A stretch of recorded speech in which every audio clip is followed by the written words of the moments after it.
I think everyone's run into the question at least once in their life, do they believe in God? I know I have.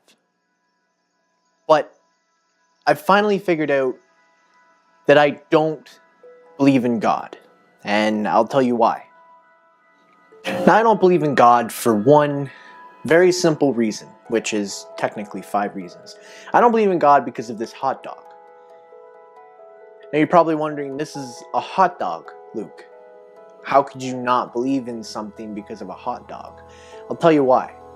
One is that if God existed, how would he let something so terrible happen to an animal that we would be able to turn it into like something like that? Like, come on. And 2, if I want to eat this hot dog, is that my body telling me that I want to eat that hot dog, or is that some greater divine being telling me it's my path to eat this hot dog? If I want to eat the hot dog, I'll just eat the hot dog.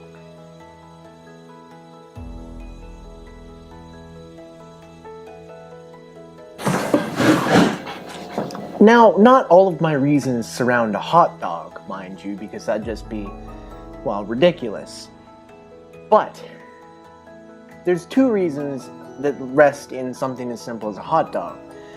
But the 3rd reason that I don't believe in God is that why would I feel depressed if a God existed? I know, you're probably thinking, but Luke, I mean, God's got a whole world to deal with if he does exist out there anywhere. But if he does exist, then why do I feel like shit sometimes? I really do, I just love the people who shove this in your face. But without God, you're nothing! You're not good! Finally, the last reason I don't believe in God is because whether or not I believe in a God, it really doesn't matter. I mean, no one out there really gives a shit whether or not I believe in God. And does it really make a difference whether or not I believe in a God? We still can't prove he exists. So, just because I believe in something doesn't make it real. I can believe that hot dogs taste really good, but that doesn't make it so for everyone else. I first critiqued God a couple weeks ago, and it was nice and it was simple and everything was good. But now I've learned more about like the arguments for God and what each of them means and what they actually stand for. So I mean, the first one we learned about was the ontological argument, and that one's kind of simple. If God were just an idea, then we could probably think of something much greater than God himself. So they're basically proving God's existence through saying that if he was just an idea, we could obviously think of something greater. So that's a pretty self-explanatory argument. I think it's kind of bullshit. It seems really flaky, and it seems dull, and there doesn't seem to be any substance to it. So that's the ontological argument for you.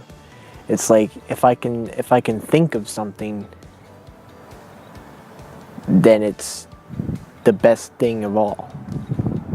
That's what it feels like to me.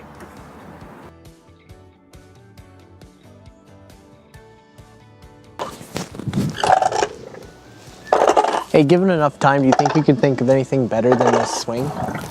No, not really. Yeah, that's because this swing is gone.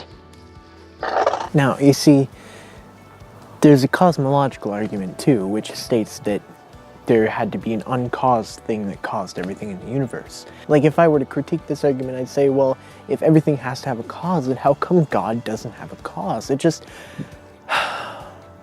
like the argument just defeated itself. Alright, finally, there's the last argument, which is the design argument. And to start this off, I want you to just look at this well back here. See, this well has a almost perfect design, and it does what it needs to do. So, Well, that's pretty much the design argument. No, I'm kidding. I'm kidding. The design argument states that, you know, the universe has a plan and a planner, and you know that's fine by me. That argument actually makes sense to me. So the ontological argument, there is some guy named Kant, and he thought he could disprove the argument for God's existence. He basically said, things are conditional, and, he asked the question, when is there a triangle?